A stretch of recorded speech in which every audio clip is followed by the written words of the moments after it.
nós vamos dar continuidade aqui a esse encontro PAD-PED, né?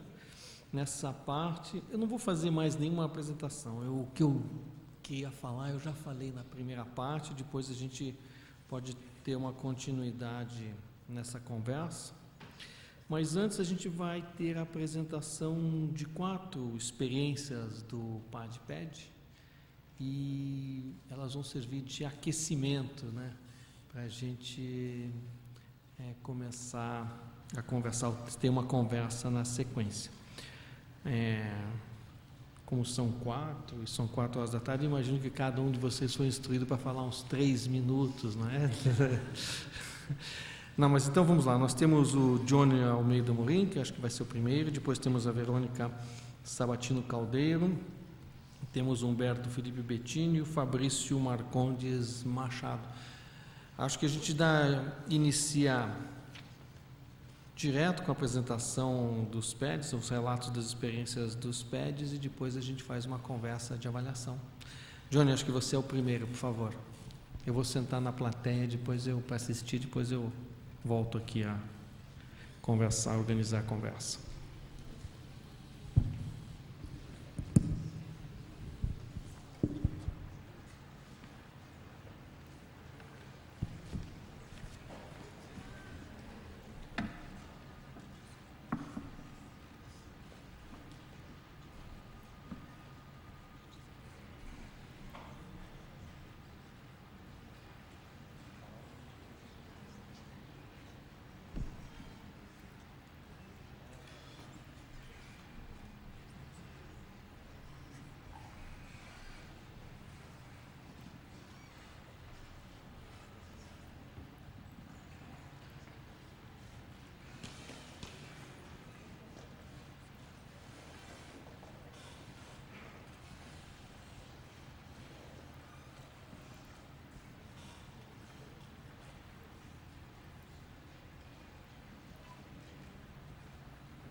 Boa tarde a todos. Acho que o som está meio alto. Bom, então, meu nome é Johnny. Para quem não me conhece, eu sou do Departamento de Engenharia de Fabricação da Faculdade de Engenharia Mecânica. E a disciplina de interesse é GL 601, Estratégia e Planejamento.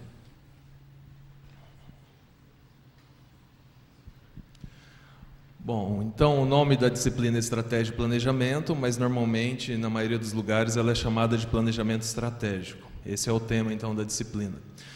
Nós tivemos 240 alunos de graduação, divididos em 3 turmas, lá em Limeira, na Faculdade de Ciências Aplicadas. Os alunos eram quase todos de gestão, porque essa é uma disciplina obrigatória para os alunos do 3º ano. E nós tínhamos também alguns alunos dos cursos de Engenharia de Manufatura e Engenharia de Produção, porque essa disciplina é eletiva para eles. As aulas eram de 4 horas semanais por turma, e nós tínhamos então 3 turmas, terça, quarta e quinta, sendo que a turma de quinta-feira é a que tinha os engenheiros, os alunos de engenharia, e totalizava mais ou menos uns 120 alunos. E as turmas de terça e quinta tinham apenas 60, né? E nós tivemos as aulas no esquema de revezamento. As aulas eram ministradas por 2 professores. Eu e a professora Adriana Bin, que é professora da carreira MS3, carreira MS, né, MS3, lá em Limeira. Como funcionava esse revezamento? Cada semana, um dos 2 ministrava a aula. Bom, então, nesse caso, eu estava lá como PED-A. Tradicionalmente, PED-A assume sozinho uma turma e trabalha com intervenção mínima de um docente. No meu caso específico, nós combinamos que os 2 professores estariam nas 3 turmas. Bom, quem sou eu, né? Por que esse interesse também por planejamento estratégico e etc. Então, eu fiz MBA, especialização em gestão estratégica aqui na Unicamp. No primeiro doutorado, em engenharia de computação, eu estudei gerenciamento de projetos. E, atualmente, ao invés de fazer pós-doutorado, que é o mais comum quando a pessoa termina o doutorado, eu optei por fazer um doutorado. Nesse caso, em engenharia mecânica. E um dos assuntos que eu estudo é planejamento estratégico em universidades. Além disso, também eu participei da Comissão de Planejamento Estratégico Institucional aqui da Unicamp por 2 anos. Fui eleito 3 vezes para o Conselho Superior. Dessa vez eu resolvi não assumir porque tem que terminar a tese, né? Então, para ter um pouco mais de foco na tese, resolvi não assumir esse ano a representação. Bom, e eu já tinha mais de 10 anos de experiência como professor, porque eu comecei a ser professor já na graduação. Quando eu fui contratado para ser professor na Escola Americana de Campinas, eu ensinava matemática em inglês e em português para alunos do ensino médio e do ensino fundamental. Aí, quando eu entrei no mestrado, eu comecei a atuar no ensino superior. Bom, então qual que era a minha motivação para estar participando desse programa? A maior motivação, no meu caso, era poder atuar como professor da graduação na Unicamp. Eu não tinha tido essa experiência ainda. Eu já tinha participado de vários cursos de extensão como professor, cursos de especialização, cursos presenciais, cursos à distância. Eu já tinha dado palestras aqui, mas ainda não tinha tido a experiência de ensinar na graduação da Unicamp. E os alunos da Unicamp, todos nós sabemos aqui, são alunos de alto nível, selecionados no vestibular bastante concorrido. Então, eu sempre tive essa curiosidade de saber como era poder ensinar para alunos realmente. Bom, e outras motivações? Aí tem algumas outras motivações também, adicionais, além daquela principal. Poder ensinar assuntos que estou investigando na pós-graduação em andamento. Então, isso cria também uma motivação extra para estudar os assuntos. Melhorar o currículo para poder prestar concursos de universidades públicas. Então, eu já tinha muita experiência no ensino em faculdades privadas, mas a experiência dentro de uma universidade pública, no ensino de graduação, tende a ser mais valorizado se é um concurso público. Então, nesse sentido, é positivo. Participar desse programa inovador também, que é o PED, buscando melhorar minhas qualificações como docente. Como o professor Euclides falou, a Unicamp talvez seja a única no Brasil fazendo esse tipo de trabalho. Então, quem puder colocar isso no seu currículo, indicar que participou desse tipo de programa, vai se beneficiar em algum momento disso. E depois também conhecer o novo campus de Limeira, o qual integra fortemente dois temas, digamos, que eu gosto muito: gestão e engenharia.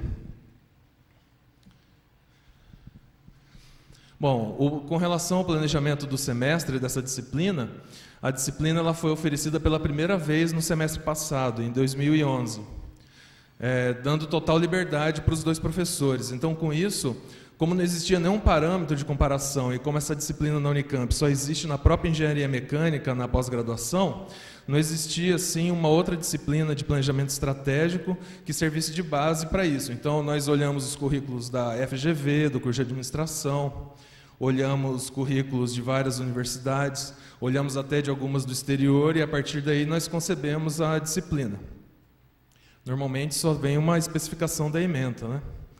Bom, e aí essa questão do revezamento, que permitiu que cada professor preparasse mais ou menos metade das aulas, repetindo essa aula 3 vezes. Então, por exemplo, no meu caso, na semana em que eu dava aula terça, quarta e quinta, exatamente a mesma aula, né, quase exatamente. Na semana seguinte era a professora Adriana e ela ministrava as 3 aulas, terça, quarta e quinta.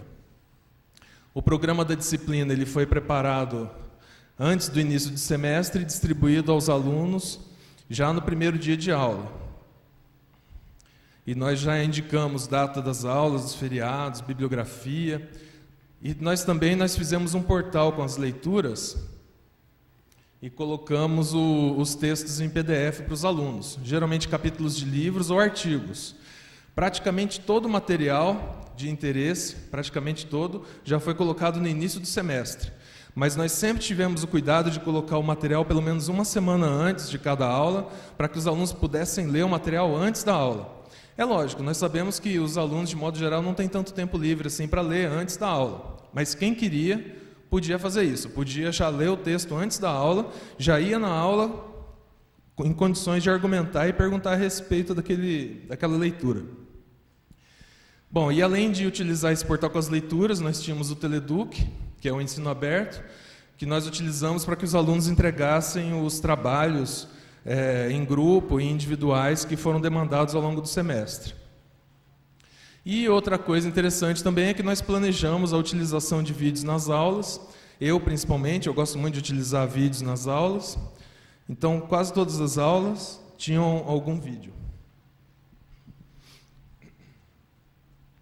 Bom, com relação ao apoio dado ao PED, eu vi já comentários de alguns colegas de que algumas vezes o professor ou a professora que acompanhava as atividades, às vezes viajava muito para congressos ou alguma coisa do gênero, não dava um acompanhamento tão direto. Mas no meu caso eu tive muita sorte, ela acompanhou o tempo todo e mesmo nos casos em que ela não pôde assistir minha aula, ela pediu o material da aula, olhou antes, inclusive, algumas vezes, e comentava, etc. Bom, então o esquema nosso era esse, de se cada semana um dava aula, o outro ia assistir uma daquelas 3 aulas. Com isso, nós ficávamos em condições de fazer comentários e com isso nós garantimos uma integração bastante forte. Como os docentes assistiam às aulas um do outro, foi possível uma grande integração, garantindo que as aulas estivessem perfeitamente conectadas. Então, uma preocupação que nós tínhamos era de que, tendo 2 professores, não ocorresse o erro de que um, na aula 3, por exemplo, não seguisse o que o outro falou na aula 2. Coisas assim. Então, nós conseguimos uma boa integração porque um assistia às aulas do outro. E após cada aula, o docente que observou comentava tal aula. Isso foi muito interessante. Fazia um intervalo, já trocava umas ideias, terminava a aula, trocava ideia novamente. Com isso, nós tivemos várias sugestões de melhoria e apresentação de críticas construtivas. Dos 2 lados, inclusive. Eu também tive a liberdade de poder apresentar sugestões e fazer comentários construtivos. Bom, com relação aos pontos positivos, eu vou só resumir aqui para não demorar demais.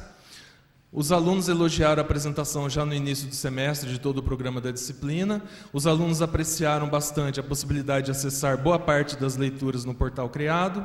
Os alunos ficaram satisfeitos com a realização das avaliações dos trabalhos via Teleduc, que é o ensino aberto, com comentários nos itens dos portfólios. Então, nós fizemos checklists bem detalhados para analisar os trabalhos. Para cada item, nós colocávamos a pontuação associada, uns 15, 20 itens. Com isso, os alunos sabiam exatamente qual era a pontuação por cada item analisado e ainda tinha um comentário abaixo, quando era alguma coisa mais específica, na forma textual. Os alunos consideraram que a utilização de muitos vídeos nas aulas tornou as exposições menos cansativas. Aí vocês podem imaginar, né? Uma aula de 1 hora já cansa um pouco. Uma aula de 2 horas já cansa um pouco mais. Uma aula de 3 horas já vai ficando bem difícil da gente, acompanhar. O que vocês acham de uma aula de 4 horas para alunos do 3º ano, que acordam cedo, vão em outra cidade, fazem um estágio, chegam na hora da aula, assim, todos cansadíssimos, então realmente 4 horas seguidas de aula é difícil. Para o professor também, falar 4 horas seguidas, ou interagir com os alunos 4 horas seguidas é cansativo. Bom, o revezamento com 2 docentes ministrando aulas enriqueceu muito a aprendizagem dos alunos, sendo recomendável tal abordagem. E alguns alunos se interessaram em fazer iniciação científica ou TCC nos temas abordados. Inclusive vieram me pedir para que eu fosse orientador de TCC ou de iniciação científica nesse ano. Como eu sou aluno de doutorado, eu não posso orientar. Expliquei isso para eles e eles foram em busca de outros professores.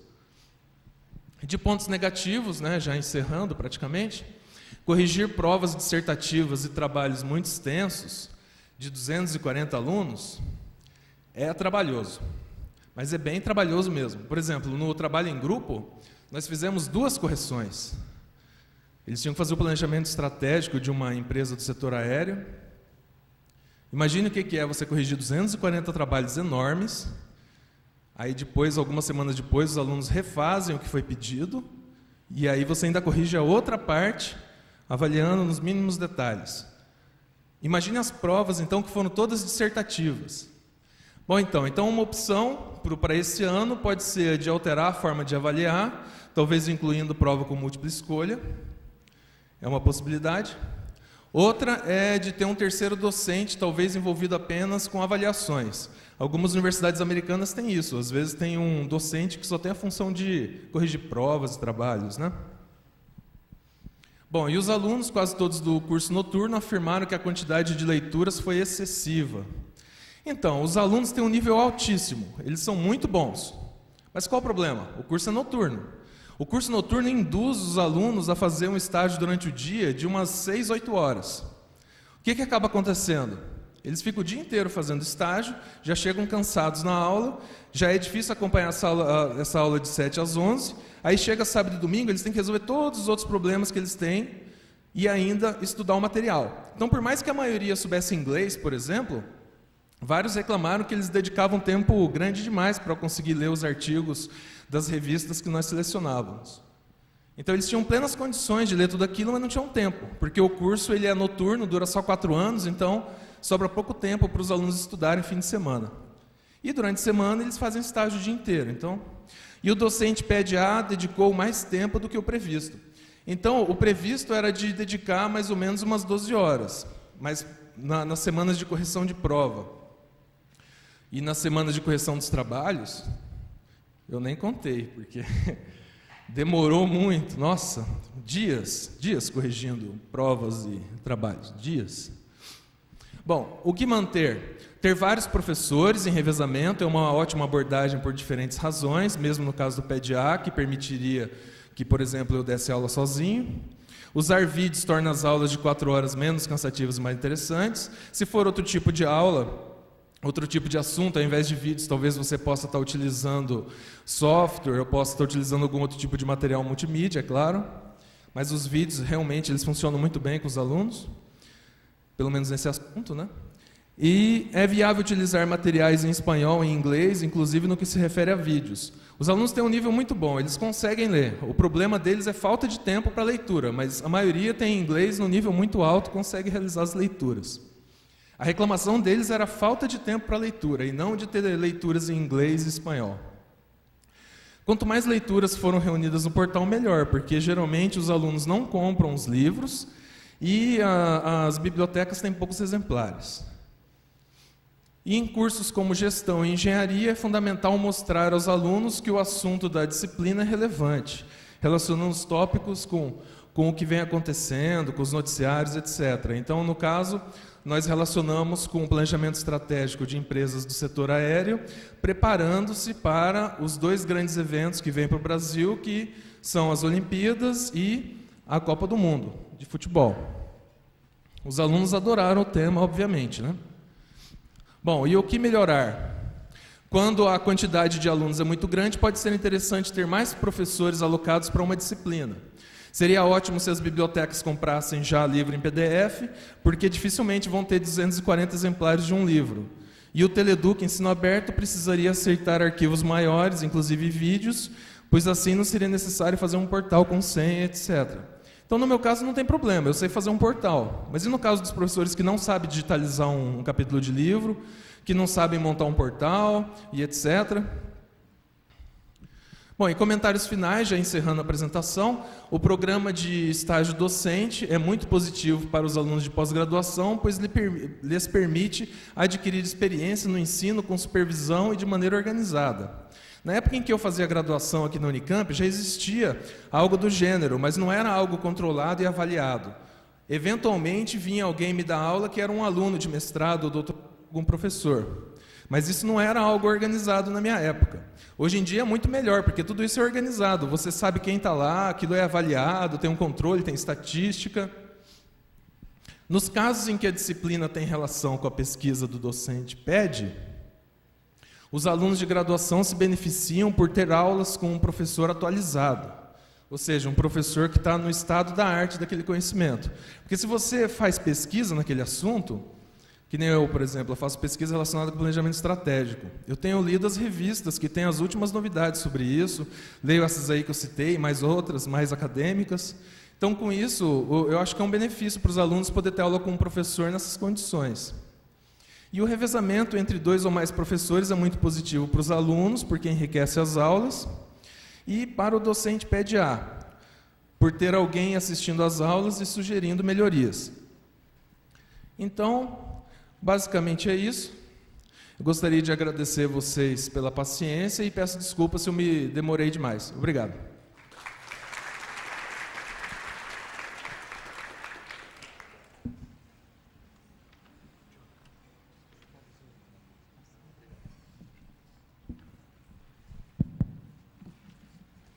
Bem, nós vamos dar continuidade. Obrigado, Johnny, pela apresentação. Vamos deixar para conversar com eles no final. Então, vamos fazer as apresentações primeiro para a gente ter mais controle depois do tempo.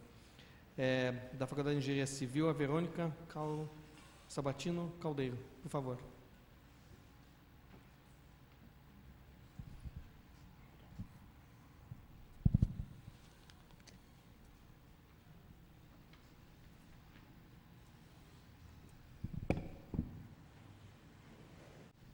Bom, a minha disciplina foi na arquitetura.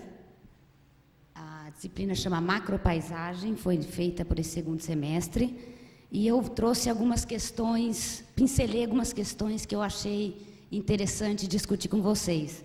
Não sistematizei organizadinho toda a historinha, mas eu acho que tem algumas questões que são interessantes da gente refletir quando a gente começa essa atividade do estágio docente. Então, a primeira coisa que eu gostaria de colocar para contextualizar a minha situação é que eu tenho uma relação muito próxima com essa disciplina. Essa disciplina é ministrada pela minha professora orientadora e desde o começo que ela vem sendo realizada, eu tenho participado todos os semestres com palestras, às vezes dando partes de exercícios.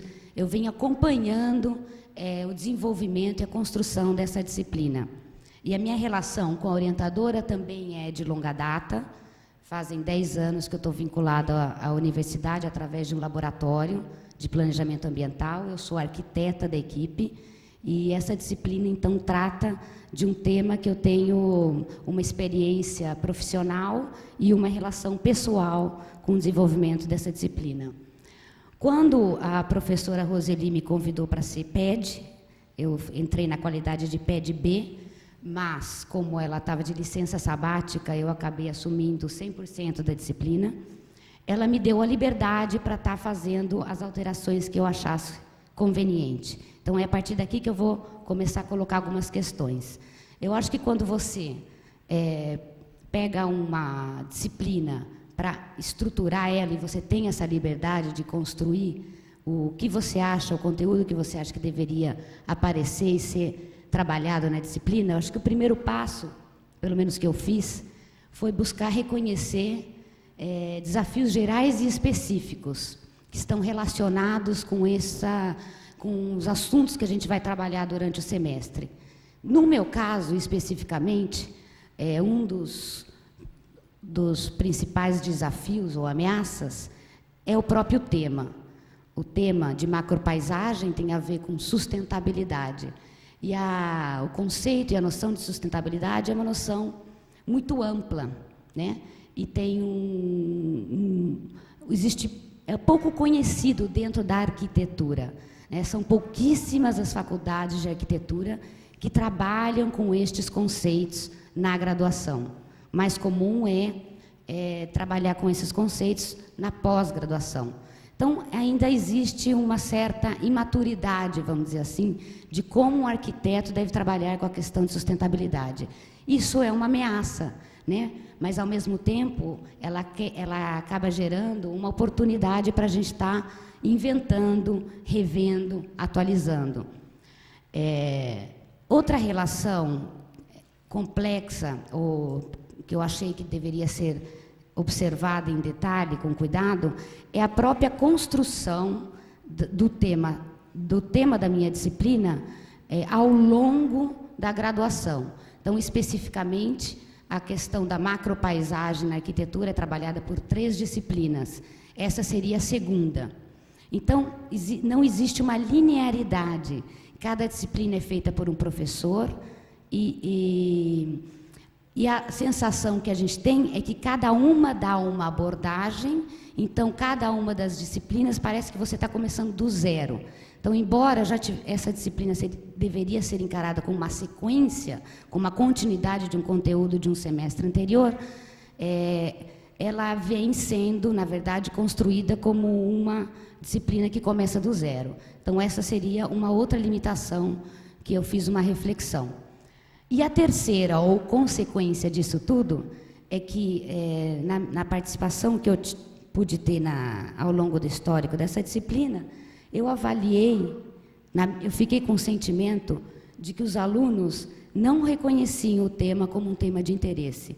Eles não se interessavam pelo conteúdo que era trabalhado na disciplina. Eles eram bons alunos, eles faziam os trabalhos, eles tiravam as notas, mas não existia um sentimento de interesse pelo assunto tratado pela disciplina. Então, esse reconhecimento, rebatido na forma de um programa, deu para mim a ideia de que existia muito conteúdo, um conteúdo muito grande, porque tudo tinha que ser tratado em um semestre. E muito conteúdo em inglês, porque é um assunto novo, e não existe ainda uma tradução, uma apropriação dessa abordagem aqui no Brasil. Então, o que a gente via? Os alunos que são, como eu concordo, de muito boa qualidade, eles faziam ótimos resumos, né? Muito bem traduzidos. Só que não existia uma reflexão de como essa informação ela é útil para o Brasil e como poderia ser vista como útil na atuação de um arquiteto urbanista. Então, esse foi o meu foco, vamos dizer assim, na leitura desse programa e na revisão da minha atuação no papel de professora, e não mais como auxiliar palestrante. Bom, a outra questão, se você está querendo resolver ou melhorar, aprimorar um processo, você vai olhar as ameaças, mas você também tem que olhar as oportunidades. E as oportunidades aqui eu resumi como as oportunidades da relação professor-aluno. Então, eu sou uma pessoa que tenho mais de 10 anos de experiência atuando como arquiteta dentro da área macropaisagem, vamos dizer assim. Então, eu sou uma pessoa que estou gerando uma oportunidade para a sala de aula, porque eu posso estar levando a experiência em primeira pessoa de trabalhos similares. E, além disso, eu tinha, como eu já disse, contato anterior com essa disciplina. A outra questão, que eu acho que é geral para todo mundo, é que nós estamos mais próximos dos alunos do que o professor. Então, acho que essa é uma questão que a gente pode explorar, né? Nós não somos o professor, doutor da universidade, nós também não somos mais um colega, né? Mas nós estamos aí num nível intermediário que a gente consegue construir um diálogo mais próximo com os alunos. Então, isso eu encaro como uma oportunidade para o aluno PED que vai ministrar um curso. Então, se nós temos essa proximidade maior, nós conseguimos reforçar, construir focos de análise e um diálogo mais próximo. Nós conseguimos, pela própria proximidade desse diálogo, reforçar e explicar melhor os objetivos dos exercícios que devem ser explicados, devem ser aplicados pelos alunos. E, no meu caso, eu consigo, tomei a decisão de reduzir um pouco o conteúdo da disciplina, buscando estabelecer uma quantidade menor de assuntos a serem abordados, com o objetivo de dar foco ou profundidade a esses assuntos. E, por outro lado, eu aumentei a carga de exercícios, ou seja, de atividades práticas, e aumentei a carga de estudos de caso, com o objetivo de fazer aquela mudança, tentar colocar para os alunos um maior interesse para o assunto tratado pela disciplina. Bom, sinteticamente, a estratégia que eu utilizei foi pensar em competências. Então, quais são as competências que eu queria desenvolver nesses meus alunos? Eu queria, em primeiro lugar, motivá-los e convencê-los de que a questão da macropaisagem era uma questão importante para eles pensarem, trabalharem ou conhecerem. Então, esse foi o primeiro objetivo da estrutura das minhas aulas. Primeiro ponto é convencê-los ou fazê-los refletir por que estudar a paisagem é importante. Por que eu, como arquiteto urbanista, devo gastar o meu tempo e minha energia pensando na questão da macropaisagem. Depois, o segundo ponto, eu precisava ensiná-los a saber pensar, porque, como eu disse, é uma questão nova, nós não temos ainda uma atuação consolidada desse profissional arquiteto urbanista que trabalha com a paisagem. Então, nesse saber pensar, eu tinha um conjunto de ferramentas de análise que eu tinha que passar para eles. E a estratégia que a gente adota nessa disciplina, essa já vem junto com a disciplina, é a ecologia da paisagem, que se baseia em conceitos chaves relacionados à estrutura, função e mudança. Em outras palavras, eu não vou entrar no conteúdo disciplinar, mas eu praticamente montei um manual muito detalhado com todas as ferramentas de análise. Então, um manual, por quê? Porque se ele está motivado e ele quer saber pensar, ele já vai ter aquele ferramental pronto para usar durante a disciplina e pós a disciplina. E por último, eu me preocupei com o saber fazer. Então, ele está motivado, ele sabe pensar, ele tem as ferramentas de análise, domina esse conhecimento. Então, falta o último ponto, que é saber fazer. E aí, a teoria com metodologia de projeto, ou seja, dentro de uma metodologia de projeto, em que momento eu vou utilizar essas ferramentas de análise? Então, dentro da estrutura que ele já conhece de projetos, por outras disciplinas, ele vai poder ou não, se ele quiser, se ele estiver motivado, inserir essas ferramentas de análise que ele aprendeu com a gente lá. Bom, aí a teoria disso é teoria e projeto, pesquisa e projeto, a relação entre essas duas questões. E, por último, para cada um desses temas, foi definida uma estratégia que eu não preciso falar, que são aulas teóricas, fichamentos, discussões. Foi pensado, então, aula a aula, passando por essas 3 fases e, a partir dessas fases, escolhendo qual seria a melhor estratégia de ação. A outra questão que eu acho muito importante, não sei se é para o meu caso, que a disciplina ainda está, vamos dizer assim, sendo construída, é saber reconhecer exatamente onde você quer chegar. Então, você vai estar ensinando e passando por um monte de fases e de processos, mas é importante você ter claro, olha, eu quero fazer com que o aluno entenda que a leitura da questão ambiental de uma paisagem é uma oportunidade para construir A, motivações de projeto, e B, é um novo campo de atuação, e eu posso exemplificar isso pessoalmente. Então, essas duas questões, elas trabalham juntas e elas representam a novidade que eu estava ali oferecendo para a sala. Ele não precisa trabalhar com essas ferramentas, a arquitetura é uma área muito ampla, mas eu me vi comprometida com a ofertar essa possibilidade. Se ele não quer trabalhar com essas questões, ele não trabalha, mas ele tem que perceber que é possível fazer isso.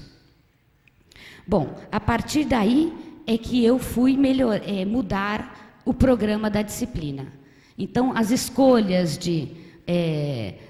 as teorias e a ordem das coisas, ela foi avaliada, revista, na verdade, reavaliada, a partir desse passo 1, 2 e 3. Então, eu inseri, na verdade, um conjunto de aulas para dar motivações, para dar motivação para os alunos. Isso não existia no programa, justificado dessa forma.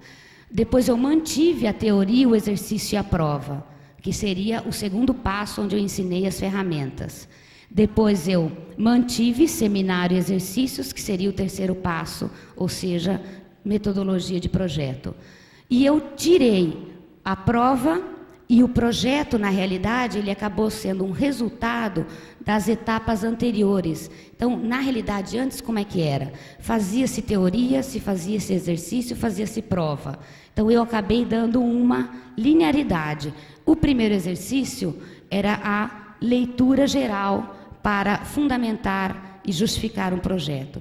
O segundo exercício estava vinculado, era uma continuidade desse processo. E o projeto acabou que virou uma consequência desse levantamento. Então, essa estrutura, ela então foi argumentada pelo professor responsável e eu pude então experimentar esse novo desenho. Isso é muito importante, porque a gente fazendo esse exercício, a gente se dá conta de como a gente aprende, né? Eu acho que o maior aprendizado dessa minha experiência, depois agora que passou, na hora a gente não sabe direito o que está aprendendo, essa que é a verdade, mas agora depois que passou eu posso dizer para vocês que agora eu tenho uma compreensão bem mais clara do que cabe em um semestre, né? Então, a primeira vez que eu estava querendo fazer o programa, eu tinha uma ideia do que cabia, da velocidade do aprendizado, dessa resposta. Hoje, eu tenho uma noção muito mais precisa do que cabe dentro de um semestre. E o outro é como despertar a curiosidade dos alunos, né? Porque uma coisa é você ter a intenção de querer criar, plantar um motivo, gerar um interesse. Outra coisa é o exercício diário e a construção de estratégias, que muitas delas acontecem quase no improviso da sala de aula. E para finalizar, eu gostaria só de destacar duas grandes contribuições para essa experiência que eu considero de suma importância, e eu acho que quem está envolvido deve, de fato, levar muito a sério, porque é uma grande oportunidade, na realidade, é um grande privilégio poder fazer parte desse programa. E eu acho que eu destaco duas. Uma na formação acadêmica, porque através da experiência e no exercício de assimilar a postura de um professor. Então, eu gostei muito do que se falou hoje de manhã. Eu me experimentei. Que tipo de professor sou eu, né? Que postura? Comecei a construir uma postura dentro de mim. Então, eu acho que é por isso que essa oportunidade, ela marca a vida das pessoas. Porque é como se você saísse do ovo. Começa a construir uma postura que é sua. É uma parte copiada de professores que você gosta, é uma parte de coisas que você, sem querer, deu certo, mas você vai se construindo, e isso, então, ficou muito evidente com essa experiência. E a outra é que você, de fato, assimila de uma forma bastante profunda o conhecimento que você já obtém em parte, né, porque senão você não poderia ser um PED, mas você aprofunda através da experiência de ensinar, né? Então, quando você para falar qual que é a estratégia para eu fazer esse exercício didático, para eu fazer as pessoas perceberem isto, compreenderem aquilo, esse exercício de pensar a estratégia didática, ela dá uma grande profundidade no conhecimento nosso. Então, é isso que eu queria falar, não sei se eu me demorei. Agradeço muito a oportunidade.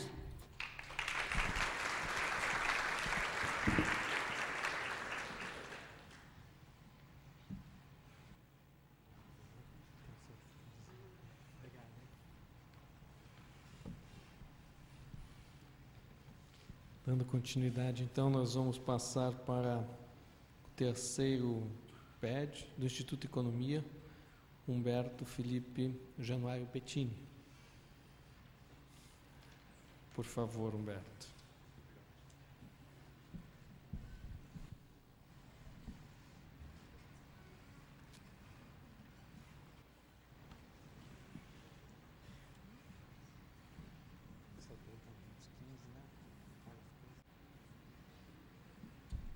Bem, boa tarde a todos. Meu nome é Humberto Bettini, eu não coloquei minha apresentação.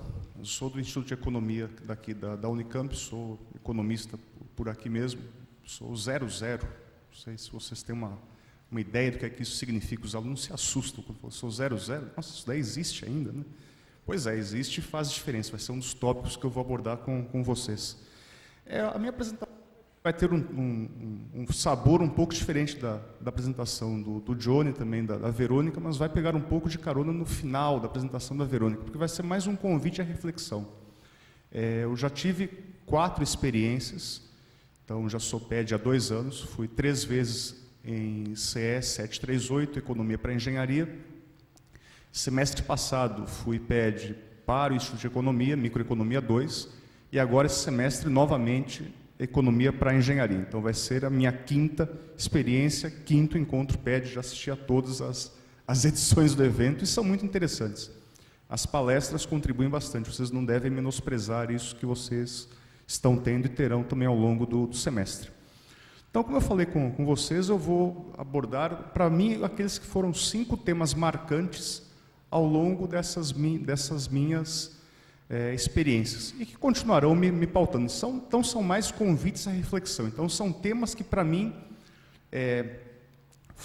se tornaram presentes e que eu ganhei uma consciência a respeito deles e que eu acho que é interessante compartilhar com vocês. Eu não sei, aqui deve ter de tudo um pouco. Deve ter gente que vai ser a primeira experiência, tem gente que tem mais tempo do que eu, mas acho que são temas relevantes de serem abordados. O primeiro tema que eu gostaria de falar com vocês diz respeito a esse comportamento profissional. Isso daqui diz respeito ao seguinte, muitas vezes me perguntam, você faz o quê? Faço doutorado. Então você não trabalha? Não, peraí, eu trabalho. Eu não tenho um vínculo empregatício, mas eu trabalho e eu tenho uma postura que deve ser profissional. O professor Euclides nos falou, quer dizer, existe uma dotação orçamentária. Vocês estão sendo pagos. Vocês têm um plano de trabalho, vocês têm uma hierarquia, vocês têm responsabilidades. Então, vocês têm que tomar uma consciência de que vocês estão desempenhando um papel que tem uma importância muito grande. Eu me vejo representando a Unicamp.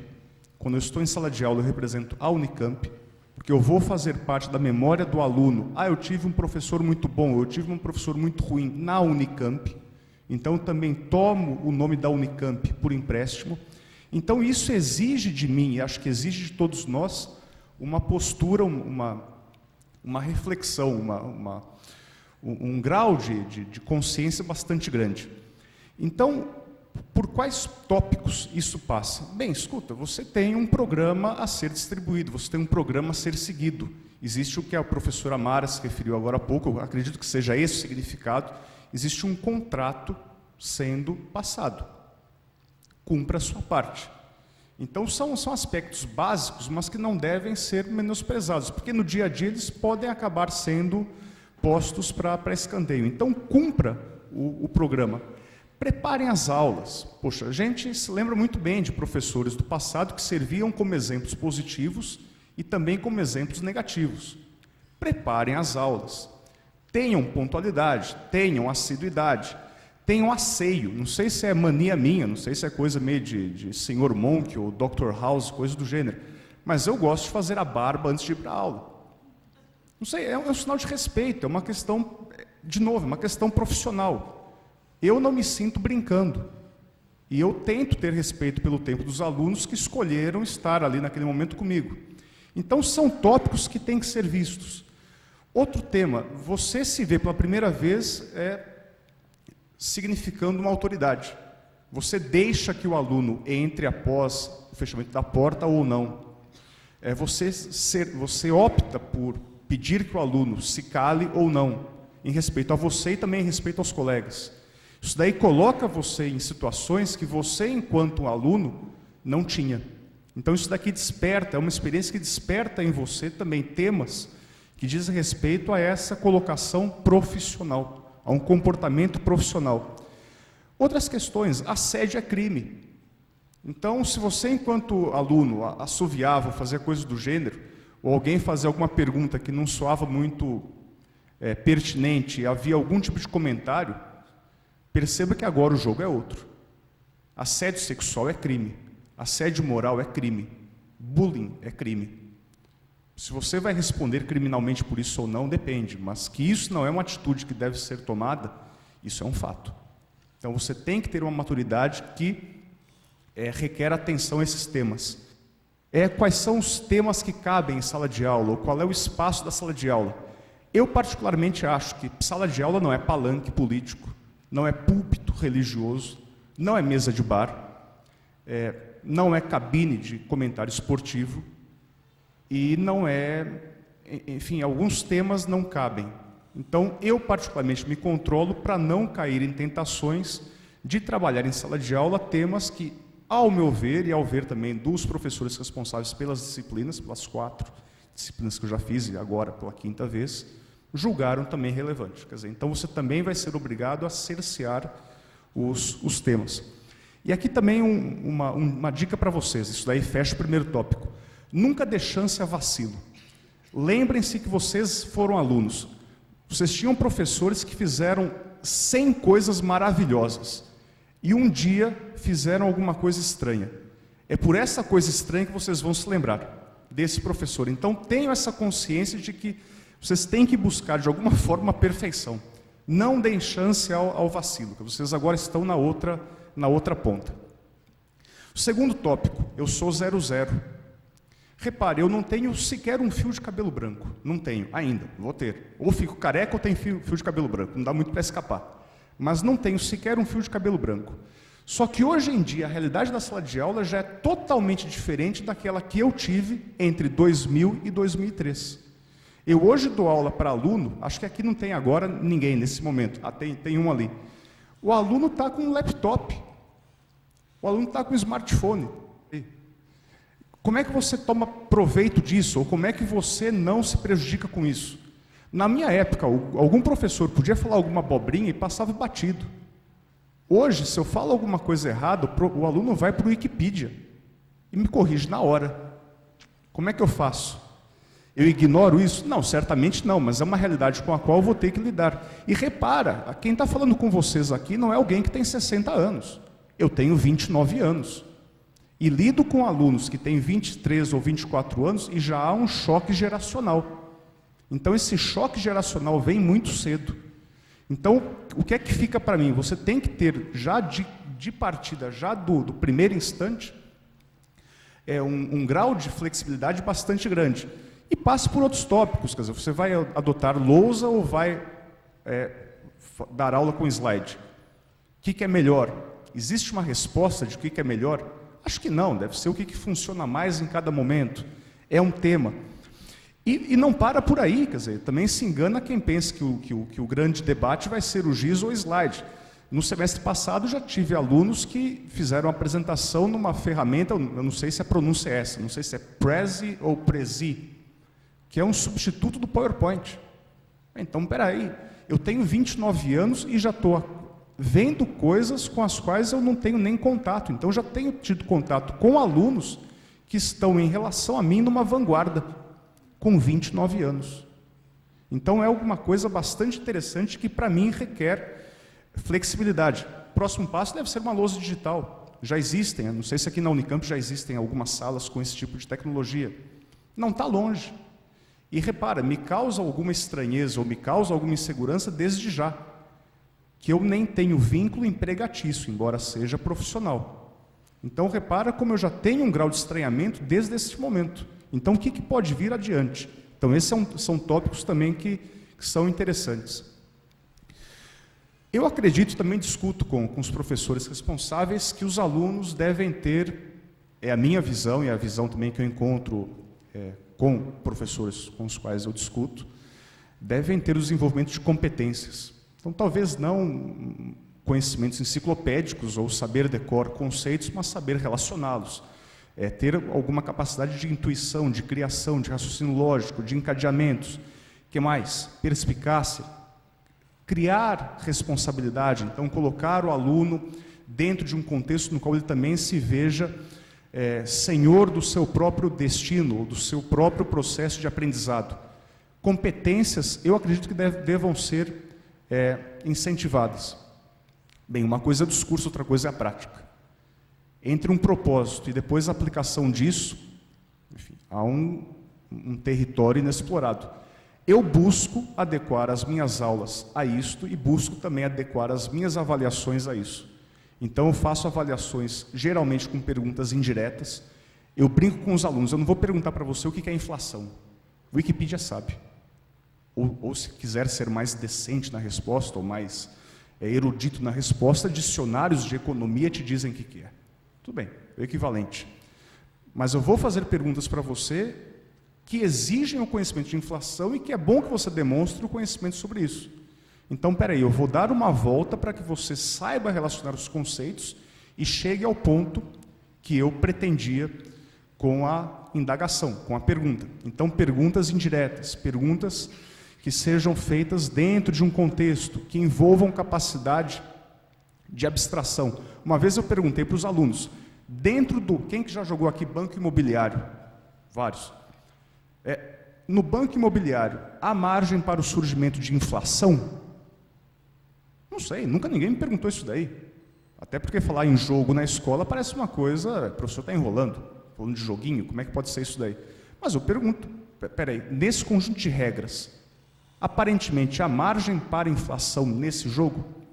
Bem, crie, ou permita-se voar, permita-se sair das regras ou da realidade que você observa e tente verificar se uma situação hipotética seria possível. É um exemplo do que eu faço. Outro tópico, eu lidei bastante com engenheiros, então 75% das minhas experiências foram com engenheiros. Eu ficava fulo da vida com o seguinte fato: nós fazemos engenharia, então nós não temos que escrever direito. Eu não concordo com isso. Eu não concordo com isso pelo seguinte aspecto, novamente, a minha convicção. Eu sou economista, mas eu fiz biologia no colégio, eu fiz educação artística no colégio, eu fiz matemática no colégio. Uma coisa é você não evoluir em uma linha de conhecimento. Outra coisa é você permitir que ela se perca. Eu, particularmente, acredito que não se devem perder habilidades. Então, o engenheiro deve aprender a escrever. O economista deve se lembrar da física. Ou o biólogo deve saber fazer algum tipo de... lançar mão de algum recurso da trigonometria. Por que não? E eu busco, em avaliação, colocar esses conceitos. Não percam o que vocês tiveram. Isso daqui é um recado meu, pessoal, para vocês, independente da experiência. Não percam o que vocês tiveram. Se vocês não querem evoluir nessa linha, tudo bem. A gente está numa trajetória de especialização, é natural. Mas não percam habilidades passadas, não percam conhecimentos passados. Esse é um tópico que eu pego com os engenheiros na redação. Vocês fizeram vestibular, vocês fizeram uma redação.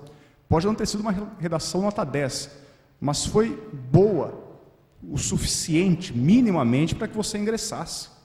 Espera aí, eu não permito que você vai escrever comigo agora na base do bullet point. Não dá, quer dizer, você já soube articular uma ideia. Mantenha isso. Isso daí é para todas as áreas. Eu até listei casos, vocês podem pensar em qualquer que seja o caso, qualquer que seja a linha na qual vocês atuam. E, finalmente, também em relação ao próprio programa PED. Reparem, um professor tem, geralmente, 35 anos de carreira.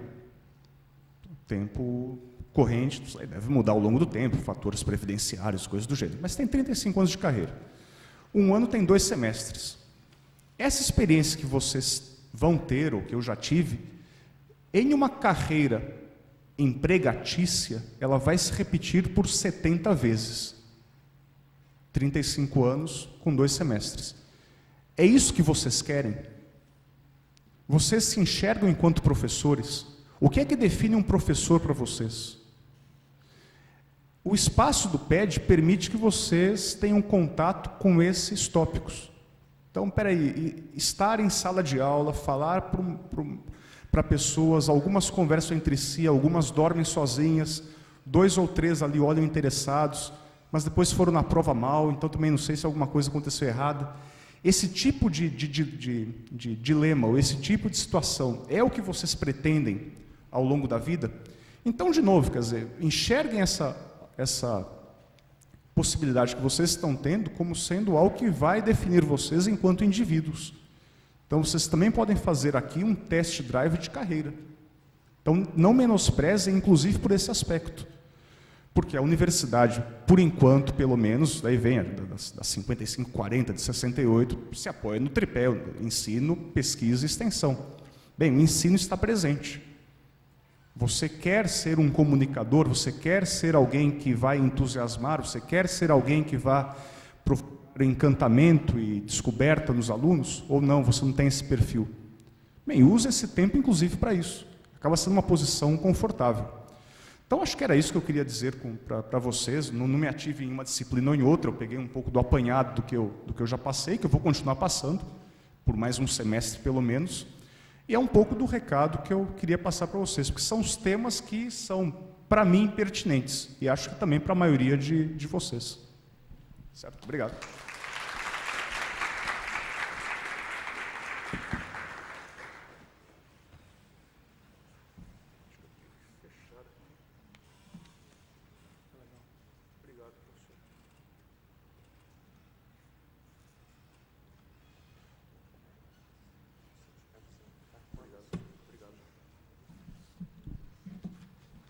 Bem, vamos então para a última apresentação hoje do Instituto de Biologia, Fabrício Marcondes Machado.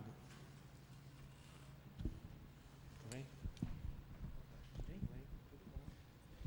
Vai ser bem rápido. Tá ótimo, maravilha. Alô, alô. Oi, pessoal. Meu nome é Fabrício. Diferentemente dos meus outros colegas, eu sou, acho que o mais novinho em questão de experiência, né? O que eu tentei trazer para vocês aqui, que muitas vezes a gente fala que a gente foi PED, né? E a gente fala o que a gente fez, mas não fala como a gente fez, né? Como a gente desenvolveu todo esse processo. Então, eu estava buscando uma palavra para definir um pouco do que eu fiz, assim, e a professora Mara lá falou o termo visceral várias vezes, né? E eu acho que é isso que eu quero mostrar. Eu quero mostrar a parte visceral do que eu fiz, como eu desenvolvi. Eu fui PED, orientado pelo professor Flávio Dias Passos, que é um especialista em moluscos bivalves da Antártica, né? É bem específico, né? Bem assim, diferente assim. E aí então, vou continuar, vamos lá. Então aí é uma imagem de um procedimento, né? Da maneira que o Flávio estabeleceu que seria a melhor maneira de se preparar uma aula prática. Como que se prepara uma aula prática chamada zoologia de invertebrados, né? Como é que a gente faz isso daí? Bom, eu também não sabia, então a gente foi lá. Então aqui é o Flávio mostrando para mim duas espécies de gastrópodes muito parecidas, muito semelhantes, e me apontando exatamente as diferenças entre elas, diferenças essas que poderiam ser as dúvidas dos alunos no momento de aula prática. Aqui eu fui bem inocente, né? Coloquei o objetivo principal aqui do PED, que é o objetivo do aperfeiçoamento, né, para o exercício da docência, mas eu acho que isso é importante salientar, porque é assim, né, tendo esse dia a dia ao lado do professor e ao lado dos seus colegas, PAD, PED, que a gente cresce, que a gente aprende, que a gente pode se tornar um bom professor, né? Eu faço mestrado, inclusive, com o Flávio, ele é meu orientador também, trabalho com bivalves também, trabalho com bivalves de profundidade da Bacia de Campos, do Rio de Janeiro.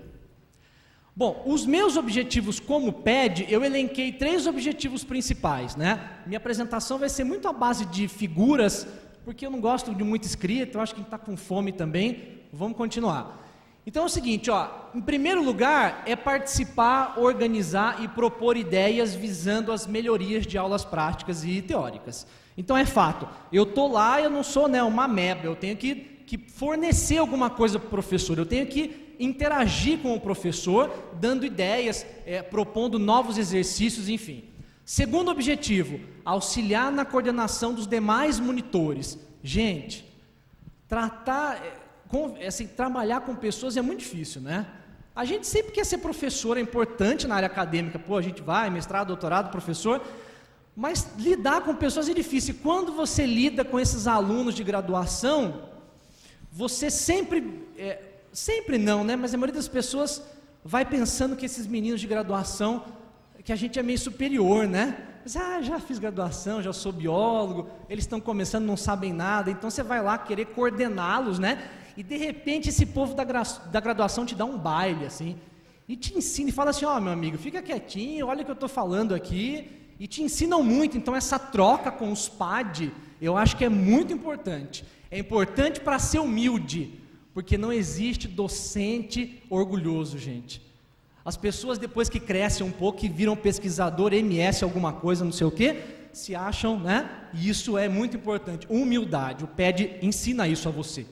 E o terceiro, auxiliar o professor na correção de provas e exercícios. É claro que eu não corrigi, dava as notas finais, mas eu participava ativamente, né? Ele me dava as provas, eu lia todas as provas, elegia alguns tópicos, né? Corrigia esses tópicos e depois passava para ele então dar as notas finais. O que eu fiz então? Veja bem, quando você monta um laboratório para uma aula de zoologia de invertebrados, zoologia de invertebrados tem bicho, né? Tem bicho. Então os bichos começam dos mais simples em formato, como as esponjas marinhas, os poríferos, e no caso dessa disciplina, nós vamos até os moluscos, né, que são já organismos um pouco mais complexos, né, que já tem cabeça definida, que já tem um sistema nervoso bem definido e tal. Então vamos lá, primeira coisa, eu tinha um monte de material, tivemos que identificar e guardar esse material. Mas Fabrício, por que tinha um monte de material? Ora, porque a Unicamp é um centro de pesquisa, a USP doa conchas para nós, a Universidade Federal do Rio de Janeiro manda muito material para nós, e cabe a nós identificar e organizar e utilizar isso nas aulas. Então, por exemplo, isso é um exemplo, tá? Como é que se faz? A gente pegou essa espécie aqui, eu peguei essa espécie porque ela é bem conhecida, se vocês passarem na frente do posto da Shell, né?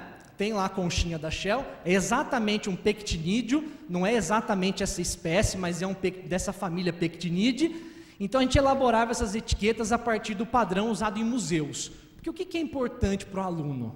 O aluno, desde o ensino médio, ele segue uma categorização lineana, não é de organização. Então ele parte do reino, ele sabe o que é um filo, ele sabe o que é uma ordem, uma classe, uma família. Então tá bom, então a nossa ideia então vamos organizar primeiro. Pegamos todo o material doado, identificamos e fizemos a classificação. E colocamos também a distribuição para o aluno saber onde é que ocorre, né? Não adianta também eu colocar um bicho na frente dele, que é da Austrália, e ele amanhã vai lá em São Sebastião com o pai e com a mãe e quer procurar esse bicho na praia. Não vai achar, né? Então acho que tem que ter uma ideia de onde que vem esse bicho. Aí, depois que a gente identificou, é muito bobinho que eu estou falando, né? Mas é que eu sou o mais novinho dos PEDs, eu não tive oportunidade ainda de lecionar como os meus colegas aqui. Então a gente vocês estão dando risada, né? Vocês não sabem o que é fazer saquinho e colocar dentro. Aí a gente colocava o bicho lá dentro, né? Está identificado, com o saquinho. E meu professor, gente, é muito metódico demais. Aí tem um armário imenso, que a gente dividia esse armário com assim mais grosso, e ia colocando. Então, por exemplo, aqui, esse bicho que eu mostrei aqui para vocês, a Ifigênia brasiliana, aqui então tem todas as ifigênias que nós temos. Então a gente tem 30 indivíduos dessa mesma espécie. Então eles ficam armazenados aí. E assim nós conseguimos mais de 300 espécies do material didático da Unicamp. É a única universidade do país que tem esse material didático disponível, gente. E não só de molusco, não, já vou falar do resto. Então então organizavam assim, né? Mas e tem material maior, né? Isso aqui, por exemplo, é um quinidário. Quinidário são as águas vivas, né? Aquela que a gente se queima lá na praia e tal. Só que aqui já são quinidários de uma classe chamada Anthozoa, que são uma espécie de coral, né? São bichos duros. Aqui é o esqueleto do bicho, né? O bicho vivia sobre esse esqueleto e depois que morreu deixou esse esqueleto. Então a gente usa esse esqueleto para demonstrar para os alunos como é que era o bicho, como é que ele ficava inserido nisso aí. Bom, aqui é um outro molusco também, muito frequente em costões rochosos, isso é uma coisa importante de se falar. Eu não acredito, gente, em aula sem um teor de realismo. Eu não acredito que você consiga ensinar o aluno sem trazer ele um pouco para a realidade. Então, os bichos escolhidos para as aulas Não eram bichos raros da Austrália, não. São bichos comuns do litoral brasileiro. Que todo mundo, quando é pequeno, já pegou esse monte de concha, colocou e não sabia de onde que vinha, e não sabia o que era. Esse é um poliplacófora. Poliplacófora tem essa característica, várias placas, né? Tem 8 plaquinhas articuladas. Então, você imagina, esse material veio todo confuso, a gente juntava plaquinha por plaquinha, articulava, aí o Flávio bolou de colocar numa placa de Petri, né? Com algodão. Então, os alunos têm acesso a isso, né? Eles podem abrir isso, eles podem mexer, depois recolocar, claro. Então, é isso aí. Está terminando. Bom, aqui são espécies de gorgônia, que também são quinidários, ali leptogorgônia também. Só quero mostrar como cada um aqui foi acondicionado, isso é muito importante. Para vocês terem uma ideia da simplicidade, gente, simplicidade faz tudo na vida.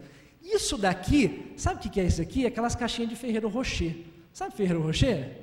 Depois acabou, né, o chocolate, o Flávio traz, a esposa dele gosta muito, ele traz a caixa, tira, enche de algodão e coloca aqui essa estrutura, porque a estrutura é muito quebradiça, né? É um esqueleto muito rígido, então tem que estar acondicionado. Os animais vivos têm que ficar em álcool, né? Em álcool 70 ou 80, para preservação, é claro. E ali uma outra gorgônia numa placa de Petri, porque é um bicho mais maleável, dá para os alunos mexerem, né? Além disso, o PED, ele tem que manter a coleção didática e científica muito bem organizada. Isso é muito importante, porque se o aluno sai da aula e fala assim, professor, eu quero ver aquele exemplar de sipúncula que o senhor mostrou na aula. Ah, vem aqui, querido, vem cá. Então a gente vai lá e leva o aluno dá trabalho, gente, e leva o aluno lá, e o aluno então pega isso daí, ali está o sipúncula bem preservadinho, a gente abre para ele. Ali é um laminário, né? A zoologia não é feita só do bicho inteiro, é feita de tecidos também. A gente tem que saber como é que é o tecido do bicho, como é que são as estruturas internas, como é que é a endoderme, onde é que está o exoesqueleto.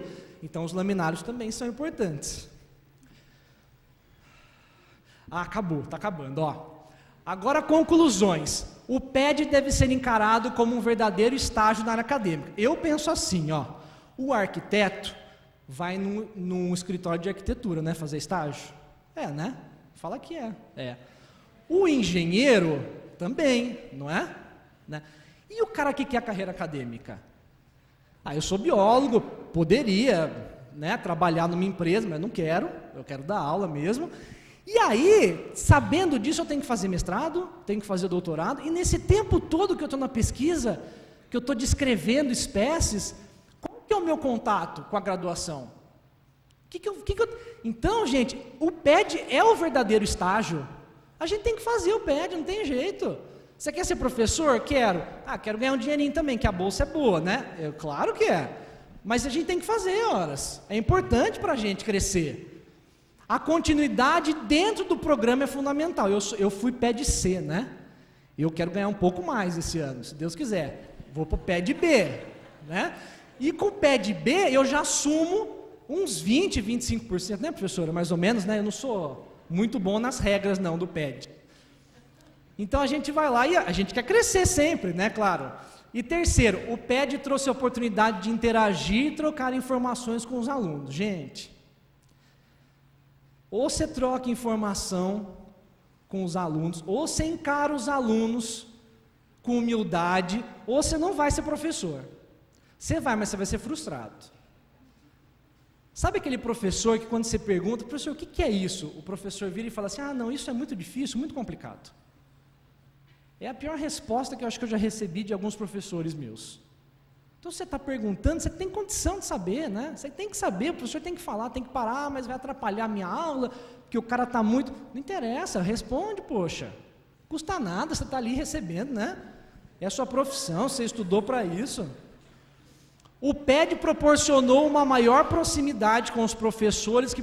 Veja bem, a gente não tem contato com o professor, tem contato com o meu orientador, que é o Flávio, que é um baita de um especialista, que já me ensinou muita coisa. Aí eu tive contato com a maior poliquetóloga, uma das maiores do mundo, que é a professora Cecília Amaral. Tive contato com uma aluna dela, que é a Tatiane Steiner, que também é uma poliquetóloga de mão cheia. Com a professora Marlene Ueta, que é parasitóloga, sabe muito de plateumintes. Então, quando a gente tem contato com esses professores mais velhinhos, assim, né? Esses professores que têm muita experiência, a gente aprende muito, gente. Né? A gente aprende muito.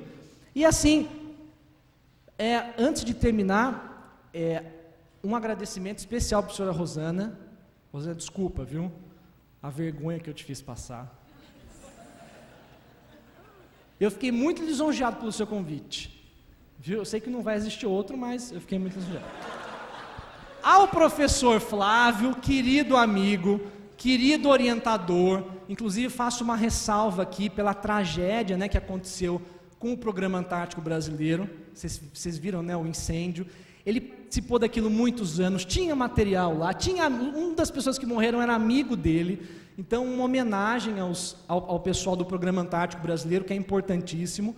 Ao programa de pós-graduação de Ecologia, a qual eu sou filiado, tenho muito orgulho de ser filiado e muita honra, porque digo de boca cheia assim, que é o melhor programa de pós-graduação do Brasil, com o conceito máximo da CAPES hoje.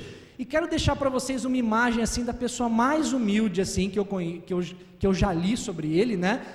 E um cara que ensinou muito e depois da morte continua ensinando e dando baile em muita gente. Esse cara aí, ó. Gente, muito obrigado.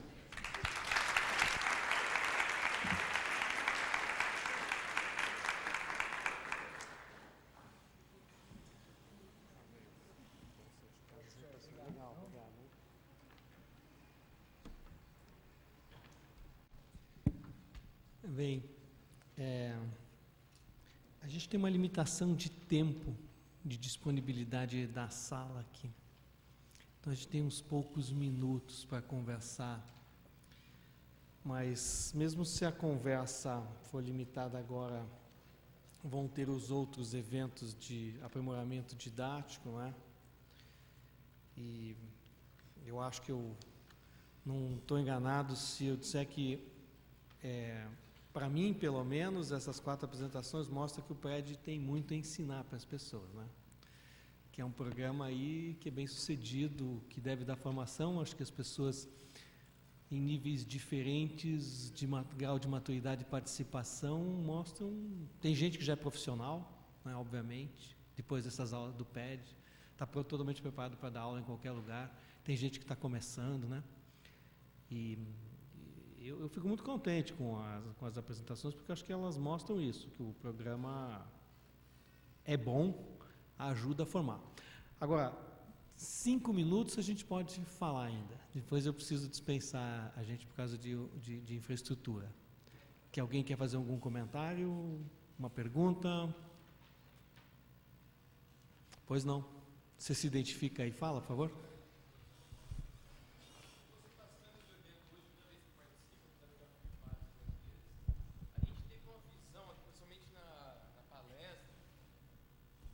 Bem romântica e interessante sobre a importância e o papel do PAD na sua disciplina. Só que isso aí depende muito, até totalmente a experiência que o pessoal passou, que foi bem legal, mas depende muito do espaço que o professor dá para você na disciplina.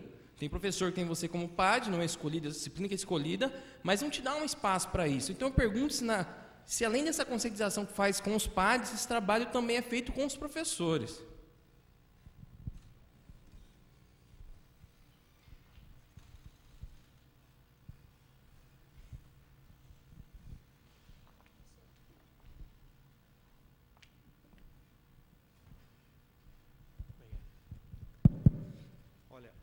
Da forma como a gente funciona, opera o PED aqui, os professores fazem um projeto, que é avaliado, né? A gente julga o projeto de interação do professor, ele passa pela coordenação de graduação, o PED, às vezes tem interação com o PED para definir como que vai ser o contato. Mas é um projeto, a gente avalia esse projeto, tem uma comissão de avaliação do programa que avalia o projeto, e se ele for consistente com as regras que a gente tem, passa. A gente não tem uma regra de sugerir ou recomendar que o professor atue dessa ou daquela maneira. Não tem. E isso é uma das coisas mais difíceis de fazer na universidade, porque, apesar da conversa hoje, em boa parte, na primeira da palestra, de tratar de como fazer uma boa aula do ponto de vista pedagógico, discutir avaliações e muitos aspectos que a professora Mara indicou, a maioria de nós, docentes da Unicamp, não teve formação pedagógica. E a gente aprendeu a dar aula desse jeito que foi reportado aqui, na marra, uns com mais sucesso e outros com menos sucesso.